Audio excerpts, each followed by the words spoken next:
حضرت محمد صلی اللہ علیہ وآلہ وسلم کی ولادت 570 عیسوی کے قریب ہوئی اور اسلامی مہینے کے مطابق 12 ربیع الاول کو تھی۔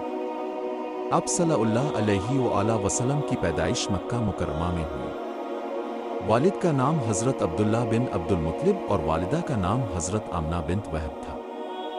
حضرت عبداللہ کی وفات اب صلی اللہ علیہ وآلہ وسلم کی پیدائش سے قبل ہو چکی تھی۔ حضرت آمنہ کی وفات اب صلی اللہ علیہ وآلہ وسلم کی کم عمری میں ہوئی۔ اب صلی اللہ علیہ وآلہ وسلم کی پرورش اب صلی اللہ علیہ وآلہ وسلم کے دادا حضرت عبد المطلب نے کی۔ دادا کی وفات کے بعد اب صلی اللہ علیہ وآلہ وسلم کی پرورش اب صلی اللہ علیہ وآلہ وسلم کے چچا حضرت ابو طالب نے کی۔ ولادت کے وقت خانہ کعبہ کی چھت پر ایک روشنی پھیل گئی۔ فارس کے آتش کدے جو ہزاروں سال سے جل رہے تھے اب صلی اللہ علیہ وآلہ وسلم کی ولادت کے وقت بجھ گئے۔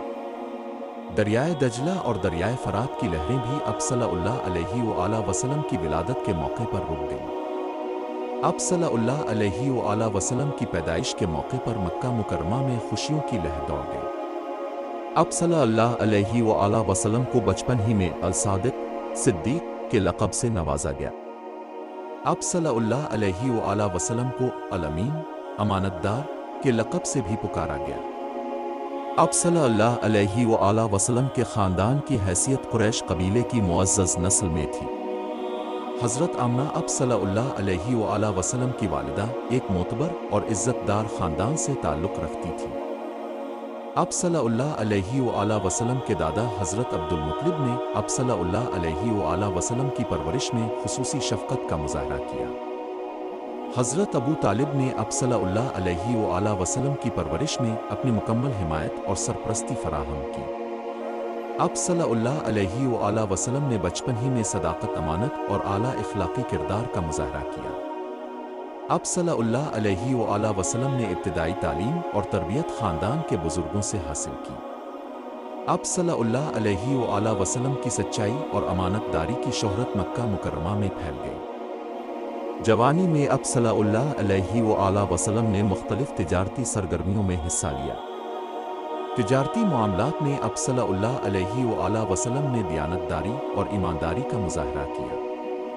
اب صلی اللہ علیہ وآلہ وسلم کی شادی حضرت خدیجہ بنت خویلد سے ہوئی جو کہ مکہ مکرمہ کی ایک معزز خاتون تھی۔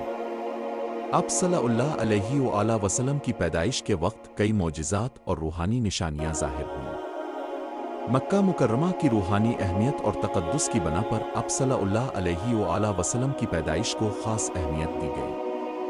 اب صلی اللہ علیہ وآلہ وسلم کی ولادت نے عرب دنیا میں خوشیوں کی لہر دوڑائی اور لوگوں کی امیدوں کو نئی روشنی دی۔